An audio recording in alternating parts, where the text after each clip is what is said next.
result, Manitoba is doing a non-binding memorandum of understanding with ExploreNet Communications, who was the competitive process to use Manitoba underutilized work. Connection of over 105,000 more Manitoba homes with modern broadband access. As shown on the map behind us here, this addresses approximately 90%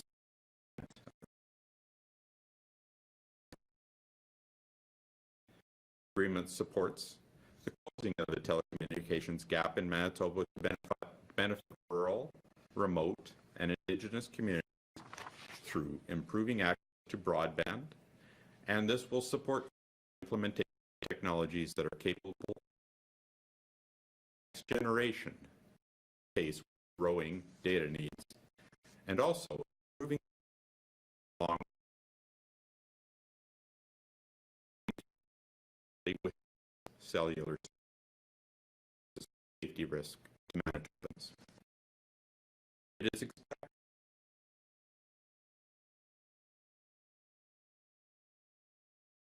with many these cellular services for the very first time. ExploreNet has a commitment to work with First Nations communities, also through working directly with First Nations businesses to implement additional connectivity in their communities. If nothing else, COVID-19 has underscored the importance of broadband connectivity and the need to across the province have access to such as distance learning or internet-based health services when they're working from or studying from home.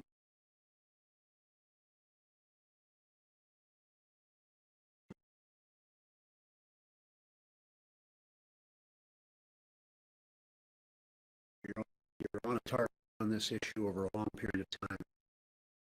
Big deal. It's a big deal for not just for northern Manitobans, it's a big deal for all of us who care about see forward. Having access to reliable high-speed internet is going to advance the next generation in their educational and professional pursuits. Years ago, because there were only 4. There were limits on rural kids in terms of their ability to get the information that they needed in a timely way. It's a big deal. Book encyclopedias. Now the internet, many more pieces of information, almost impossible to comprehend. The degree to which you're limited in the absence of high-speed internet. So this is a big deal today. Across and remote transportation for people, local people.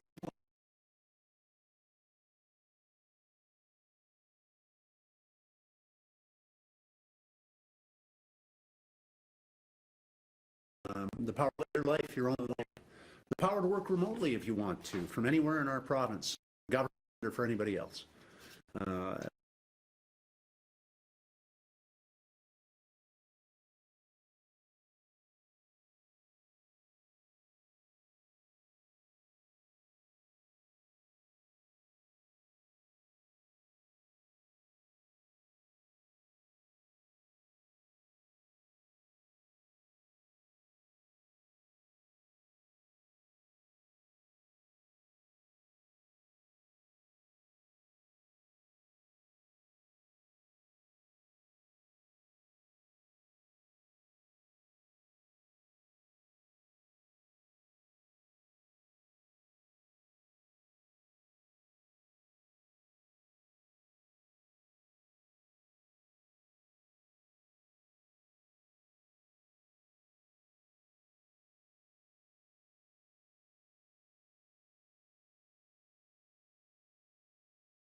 we're less than half of the access that Alberta has to the west. We're a quarter of what Quebec provides. On First Nations reserves, we in Saskatchewan are the lowest. Saskatchewan's 7%. We're 2 in Alberta. Almost 20% of First Nations reserves have access to high-speed internet. My point is that this present challenge that we have to face is very real. It's very large. It's very significant, and the opportunities to improve the equality in northern communities is very real as well. And the old system just wasn't working to address this issue. Not if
that third wave. And we must continue to do both those things as we move forward. Manitobans can do that. We've proven it, we've done it before, and we can do it again too. From the Brandon Sun, Drew. Thank you. Right now, are there any plans for the province to sell off the actual fiber optic network itself, or will the actual network remain publicly owned? Reg? So this is owned by Manitoba Hydro and owned by Manitobans. It is not for sale and will not be sold. It will be using a very small percentage of the fiber network that Manitoba Hydro has put in place. So it does remain owned by Manitoba Hydro and Manitobans. Okay, thank you. And with this announcement today, will it help provide people in rural areas with alerts from the national alert system, like for tornadoes and those types of natural disasters? Well, when you have access to broadband and cell service, that does enable those types of things to happen more quickly, yes. So that will enable that once this network is put into place. From the Winnipeg Sun, Josh. Good afternoon, Minister Elber and Premier. Why ExploreNet? They are a New Brunswick company. Were there Manitoba companies that were shortlisted? And what guarantees do Manitobans have to the quality of broadband service that they will receive through this agreement? So ExploreNet has been in business since 2004, predominantly in Eastern Canada. They've been in Manitoba for many years and have purchased and partnered with companies in Manitoba. Their expertise is in rural and northern communities and Indigenous communities, and that's something that made them stand apart from others that bid on this process. Okay. And Premier, I was wondering if you could respond to the CBC story this morning about yourself receiving amnesty on back taxes for your Costa Rica property. Why would you need or require amnesty of any kind on your back taxes in Costa Rica? Well, I'm happy to answer any questions on taxes, Josh. I always have, I always will. Amnesty apparently was offered blanket. That means I didn't, I specifically want to assure Manitobans didn't ask for any special treatment, never would, never have. But I think it allows me to say that there are allegations that have come from within the NDP that Wob hasn't paid his taxes. In fact, for many years, he hasn't paid in full his taxes. So I think at this point it would be fair for me to ask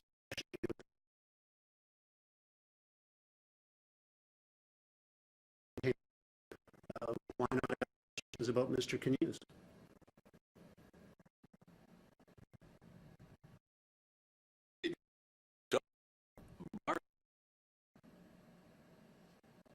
Hello, Mr. Premier. Sorry, how specifically has Mr. Canoe not paid his tax?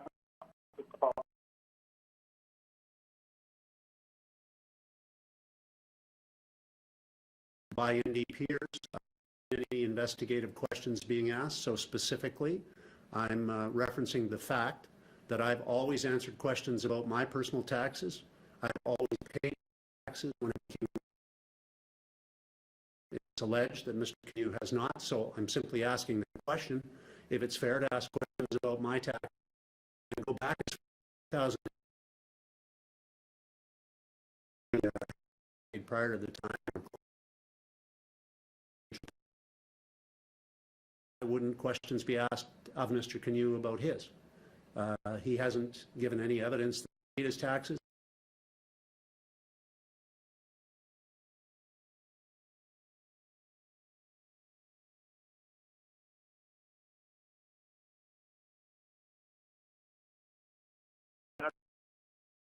Compared to Saskatchewan, that was actually the only province west of, other than Nova Scotia, with an infection rate that's rising. Manitoba is actually now the second worst jurisdiction in Canada in the U.S. after Alberta, but Alberta's case counts are going down, and our case counts are still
rising. So in light of that, and it looks like in a couple of days we will probably be the worst jurisdiction in Canada and the U.S. I'm not talking government now, I'm talking Manitobans, delayed the onset of the third wave better than anybody outside the Atlantic bubble. That's a fact, but it's here now. We're addressing it. And in the coming week, I expect we'll begin to see the positive impact of some pretty severe additional restrictions we brought into play about 2 weeks ago. And we brought even more in, as you know, a few days ago. So it would be my hope that Manitobans both get vaccinated at their first opportunity and continue to follow the public health orders that we've laid out, which are strong but necessary. Thank you very much for that. Thank you. Our final reporter this morning, Mr. Premier, from CTV Winnipeg, Jeff.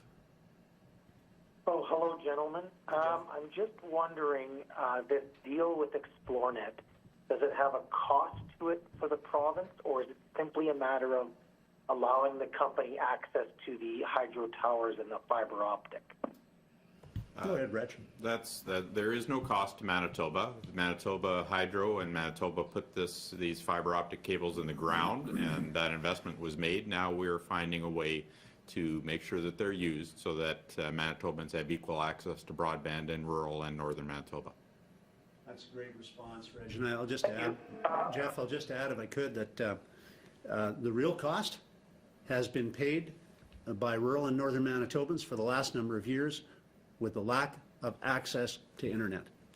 And so this initiative today is to address the real cost, and the real cost has been significant for rural communities. If you talk to some of the RMs or the First Nations leadership in our province, I know they're going to tell you that they're excited about today's announcement, because what it does is it takes down one of the major barriers that has to be faced by rural and northern folks, and that is access to internet for attracting investment, for quality of life, for social services, you name it, even for travel safely.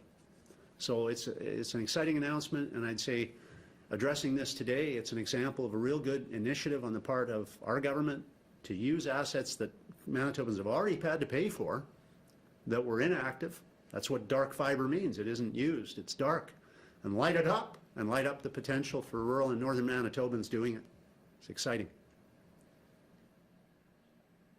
Okay, and my last question, Mr. Premier, I know it's only been 6 days since the announcement of the new public health orders, but I think there's a lot of parents here in day 2 of remote learning who want an indication from you and your government. You know, what are the chances that school will be back for at least the month of June after the public health orders are set to expire and or renewed, I guess? I think those opportunities are there. I'm going to say, Jeff, congratulations to Dr. Brent Rusin for being selected by his peers at Doctors Manitoba as the Physician of the Year. And I'm going to channel Dr. Rusin's advice right now. The future's in our hands. If we can get Manitobans, all Manitobans vaccinated, the sooner the better, that helps. If we can get everybody to follow the public health orders, that helps. When we work together to stay safe, that helps. Our restrictions that we introduced 2 weeks ago moved us to being outside of Ontario's limited restrictions among the absolute most restrictive in the province. That was now 2.5 weeks ago, to be more accurate. This week we added to those. Part of that, of course, was moving to have students move to remote learning in both Winnipeg and in Brandon, Reg's hometown. These measures weren't undertaken lightly. They were undertaken out of an abundance of caution. Manitobans need to remain cautious and steadfast. We delayed the onset of the third wave, better than anybody outside the Atlantic bubble in the country. 10,000 more cases in Saskatchewan as of earlier this week compared to Manitoba, just to tell you, and they were the second best at holding off COVID in Canada. Now we have to do it again. We delayed it, but it's here and it's rising, and we can turn that curve. We did it before, we need to do it again. And so the future is in our hands. The restrictions are real. Follow them and get your vaccine as soon as you can, and tell your friends. Follow the health orders and tell your friends, get a vaccination. Thanks, everybody.